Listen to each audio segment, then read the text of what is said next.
Also, some big storylines regarding the quarterbacks of the Combine this past week. Kenny Pickett's hand size measuring in at just 8.5 inches, historically small. Desmond Ridder ran a 4.52 40-yard dash. Malik Willis only participated in throwing drills, but impressed while doing so. So, Mina, did the Combine change your mind about any of the QB candidates, with the full caveat that the Combine isn't really a show-off situation for quarterbacks necessarily, but who caught your eye? Yeah, Laura, for the most part, the Combine either confirms or disputes what we already know. Like, we already knew Kenny Pickett had small hands. We already knew Malik Willis has a cannon.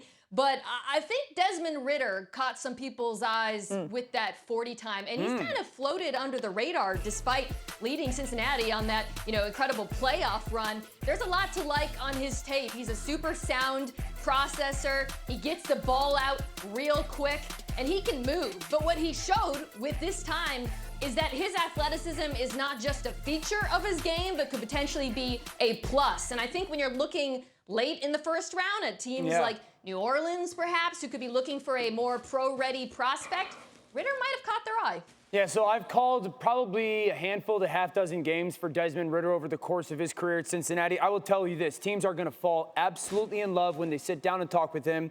He's going to own the room. Marcus, you have heard me say this 1,000 times. You're the CEO of a billion-dollar corporation. This young man is ready to be the CEO of a billion-dollar corporation. He has got this almost Russell Wilson type of maturity beyond his years.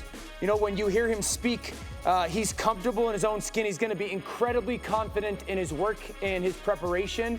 This young man has over 1,300 snaps just throwing the football in college.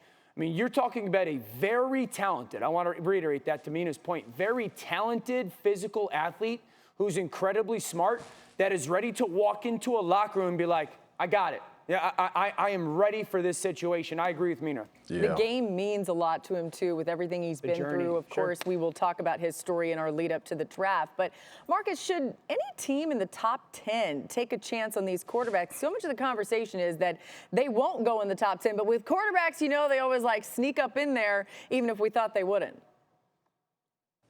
First of all, I hate how good Mina is at evaluations of players. It makes me sick. It just disgusts me how good she is at it. Listen, this is the thing for me. I was going to talk about Malik Willis potentially going to the Falcons, and obviously news broke that changed the dynamic of that football team, and they may have to go in another direction, y'all. But before we came on, I was thinking, because this is something we talked about last year with Justin Fields, developmental, needs time to sit behind the veterans and find out how the game goes and kind of have time to simmer and find out what type of player he was. And I thought with this explosive arm, and I'm going to blow your mind with this because I didn't tell y'all this in the meeting, but I see some similarities to Tannehill, who Arthur Smith coached in Tennessee.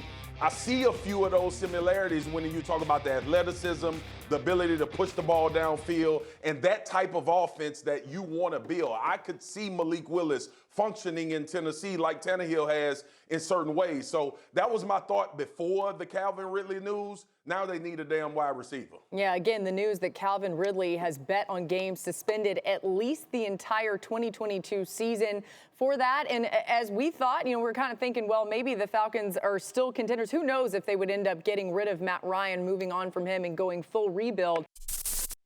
Thanks for watching ESPN on YouTube. For live streaming sports and premium content, subscribe to ESPN+.